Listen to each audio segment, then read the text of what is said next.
The next function we're going to look at taking the derivative and integral of is inverse trig functions. So before I get into deriving it, we're going to just do a quick review of what these are, what they're used for, and how they work. So the 6 trig functions have angles as inputs and ratios as outputs. Okay, because the sine function tells me the ratio of the opposite side of a right triangle to the hypotenuse. Okay, this all comes from SOHCAHTOA.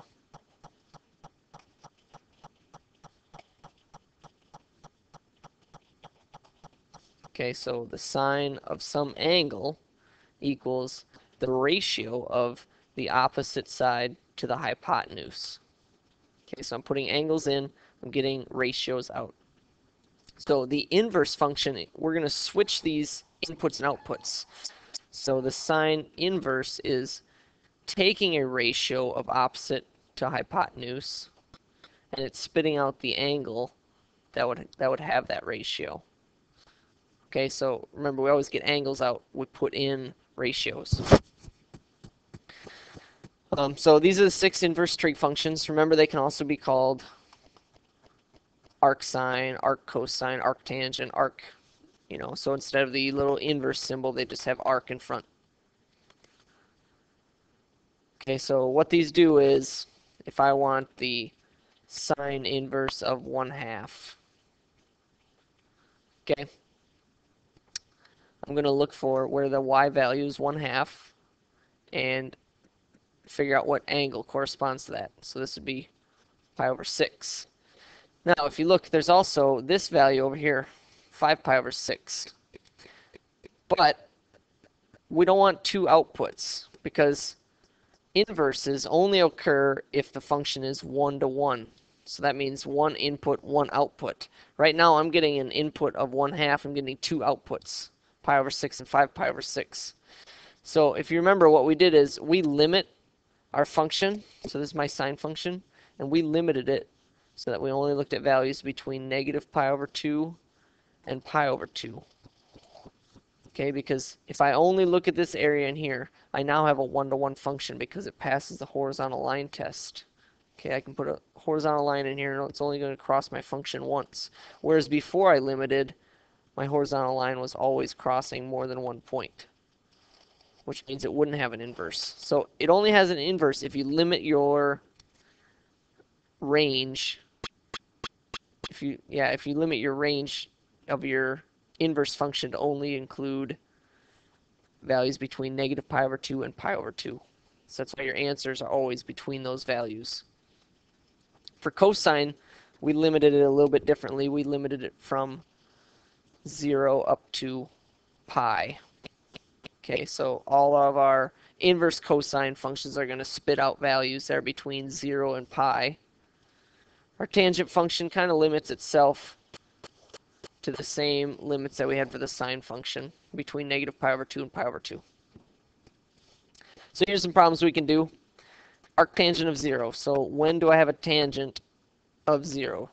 So really I'm asking myself, tangent of what angle is equal to 0? Well, since tangent is sine over cosine, I want to know when the sine equals 0. That happens right here at 0 radians. Not 2 pi, you say 0. 2 pi is not between negative pi over 2 and pi over 2. But 0 is. So my answer here would be 0. When is my inverse sine negative square root of 3 over 2? Negative square root of 3 over 2. Remember, sine, I'm only looking at these values here. So negative square root of 3 over 2 corresponds to this. This, however, is not the answer I'm going to put down, because this is a positive value that's much larger than pi over 2. So I've got to look at the negative ones. So this would be negative pi over 3.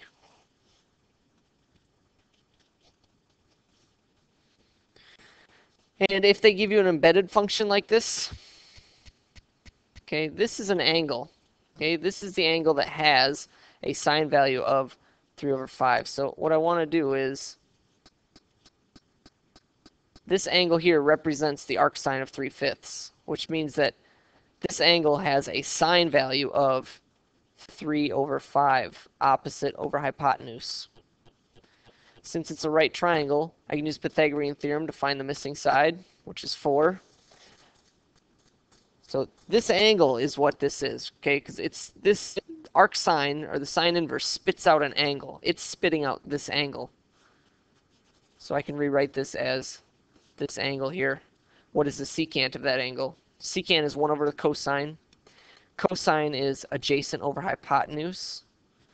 So the cosine of that angle would be 4/5. So the secant of that angle would be 5/4. Okay, so that's kind of our brief review on how these things work. Now let's take a look at their derivatives. These are on your front flap again.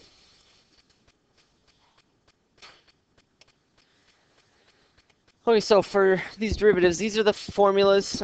You're basically just going to use these straight. You know, whenever you're asked to take the derivative of an inverse sine, you're going to have to plug this whole thing in. And of course, if you have something besides x, so, you know, we could turn all these to u's, and then you'd have, you know, u prime times at the end. So that's just chain rule.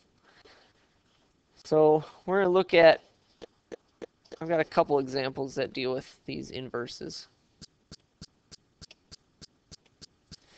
So first one, okay, I'm not going to do a real easy one to start, just because the easy ones you guys will be able to handle, but so I'm going to work through some harder ones.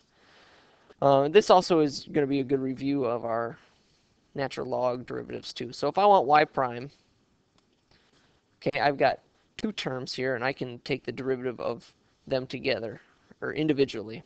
Okay, so the derivative of this term is going to be 1 over the embedded part times derivative of the inside part. Derivative here, we've got -1/2 as a constant out front, so I'm going to leave that. Derivative of tangent inverse is 1 over this thing, or 1 over 1 plus my inside part squared. So I have t over 2 squared times derivative of the inside part. Derivative of t over 2 is 1 over t, right? Because this is the same as 1/2 t. Derivative of that is 1/2. So what I've got here, I could combine these. So I've got 2t over t squared plus 4. This is going to be -1/4. So we got 4 on the bottom. This is 1 plus, this I can rewrite as t squared over 4. And then what I'm going to do is I'm going to distribute this 4 in there. 2t minus t squared plus 4 minus 1 over 4 plus t squared. Okay, now if you notice, I have a common denominator. Okay, they're just in different orders. So what I can do now is combine these. I've got 2t minus 1 over t squared plus 4. And that would be my derivative of this function. All right, let's combine our new knowledge here. I guess I could have picked a different function besides arctangent again, but they're all pretty similar. And look back at our graphing things that we did. So I'm going to find critical points, points of inflection, all that stuff, and come up with a graph for the arctangent function. So first thing I want to know are zeros. Do I have any zeros? Well, if I put 0 in,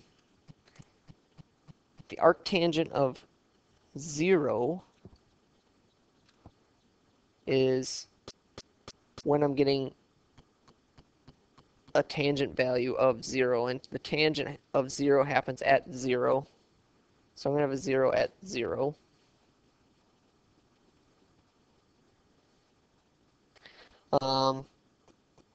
If I set this equal to 0, I'm going to have 0 equals the tangent inverse of x² squared. I'm going to square root both sides.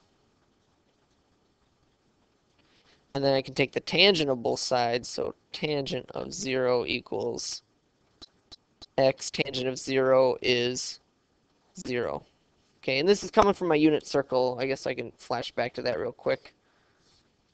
Tangent of 0, so tangent of this angle is the y value over the x value, 0 over 1, which is 0.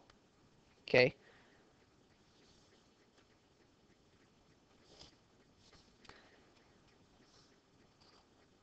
So 0, 0 is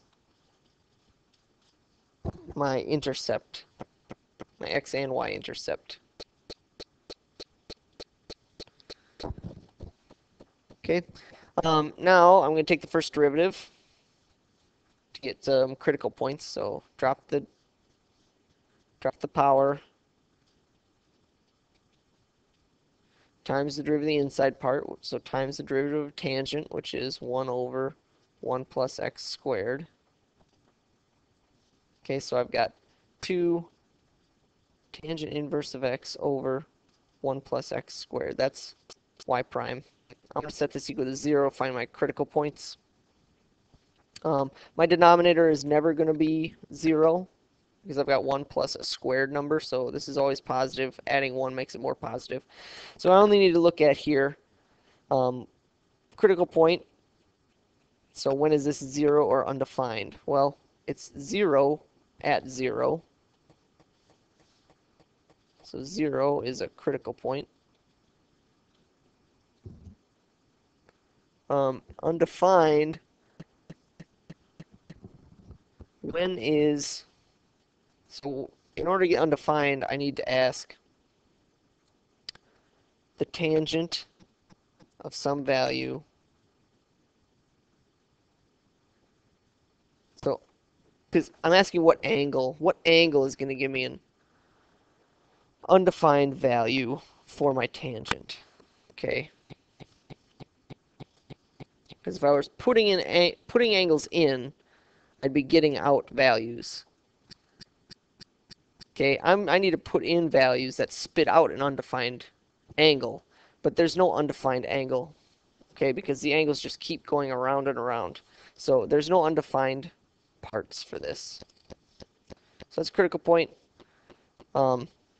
Take the second derivative, get my points of inflection. This, of course, is 0, 0, because I already plugged that in up there. I could do my first derivative test to see if this is a max or min. So let's do that. Let's plug in values left of this. So let's plug in 1, okay? Tangent inverse of 1 is going to be pi over 4, because the tangent of pi over 4 is 1. So that means to the right of this, I'm getting a positive value. So here's 0. Here I have a positive slope. Let's do tangent inverse of negative 1. Well, that is going to be negative pi over 4. So negative slope. So this is a minimum. Second derivative is going to require a quotient rule.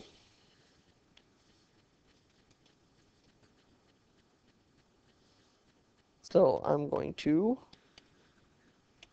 take the bottom times derivative of the top.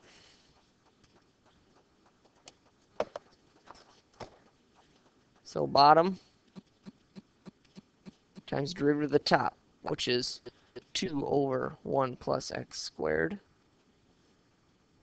minus top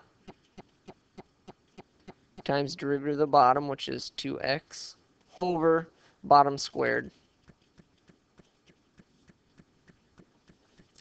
These cancel and leave just a 2, so I've got 2 minus 2x tangent inverse of x over 1 plus x squared squared. So I need to find out when, this is never going to be 0. I need to find out when this top is 0. 2 minus 2x tangent inverse of x. When does this equal 0? Well, I'm going to factor this 2 out. 2 1 minus x tangent inverse x equals 0. Divide by 2.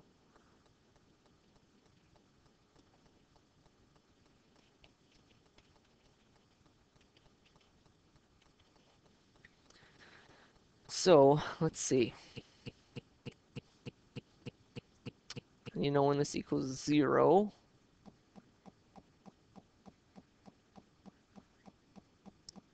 So I could move the x and the 1 over. That would give me tangent inverse of x equals 1 over x. So when can I put a value in here and have it spit out a value that's the reciprocal? Well, when I put numbers in here, I'm usually going to get some kind of pi out. So let's take a look at the graph of this.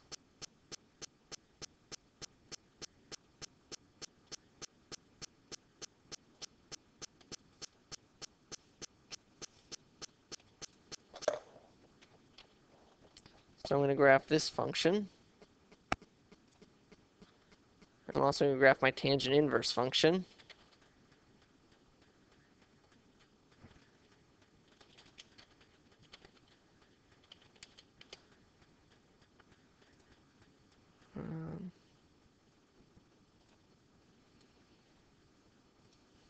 Okay, so I've got this. And actually, looking back, I forgot a 2 in here. Forgot about this 2, so I should have another 2 in there right here.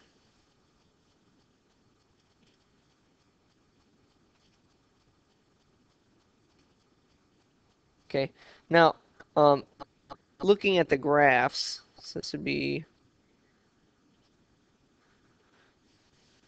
if I just change this one,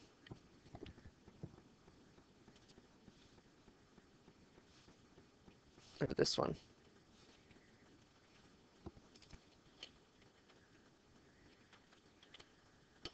Okay, they do cross, but I'm not going to be able to evaluate this. So we'd have to go through Newton's method to find this. And just to save time, I'm just going to tell you what those values are. If you go through Newton's method, you'll find out that these intercept at plus or minus 0.765.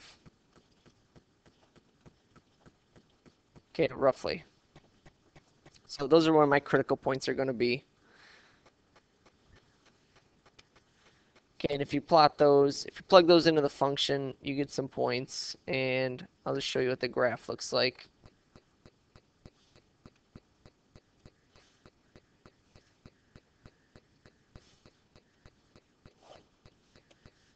Okay, so I'm going to have my, let's have this count by, let's make this 1, 2.